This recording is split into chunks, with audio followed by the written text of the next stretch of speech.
Hello everyone, so welcome to my course on Laplace transforms. Today we are going to see how to solve a Volterra equation using Laplace transforms. Okay, so suppose this is the equation which I want to solve. This is called as a Volterra equation, and now my job is to find the solution of this equation. So what you do is you apply Laplace on both sides. So if I Laplace, what is Laplace of this whole thing? So Laplace of this is nothing but, since your Laplace is linear in nature, this is Laplace of y minus Laplace of integration.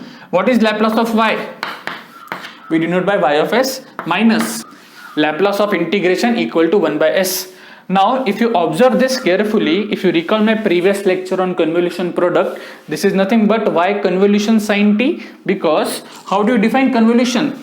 F convolution g is defined as integration of 0 to t f of tau g of t minus tau into d tau. So if you compare this and this, your f is nothing but y and your g is nothing but sin t. So therefore this equation becomes y of s minus Laplace of, now this is nothing but f convolution sin of t. This is what I wrote, equal to 1 by s.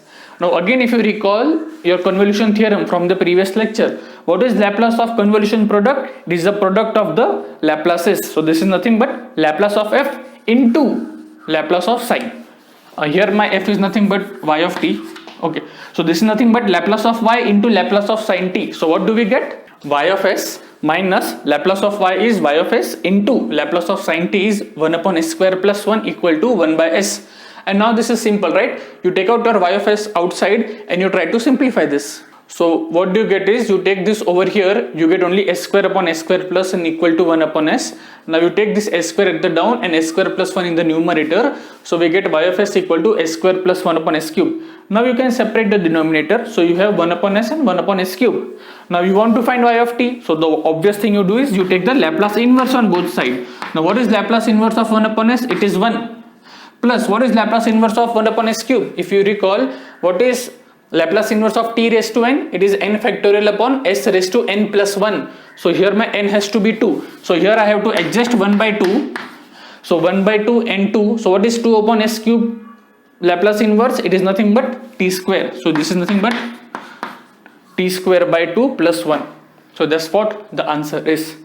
So I hope you understood how to solve this kind of problem. Let me give you one homework problem. So here are the two homework problems. Y of t minus integral 0 to t y of tau d tau equal to 1. Now whenever you have 0 to t, you can think of convolution. Now here you have only one term. You take your f. If you recall, what was the formula? This was the formula, right? So if you compare this with that, you take your f to be y and you take g to be 1.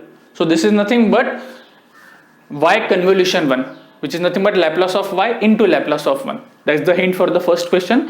For the second question, your f is y and your g is nothing but t. Okay, so this is nothing but Laplace. When you apply Laplace, it is Laplace of y into Laplace of t. So that's the hint for two questions. Solve these two questions, and if you have any doubt, you can ask me in the comment section, and if you get the answer, then you post the answer in the comment section as well.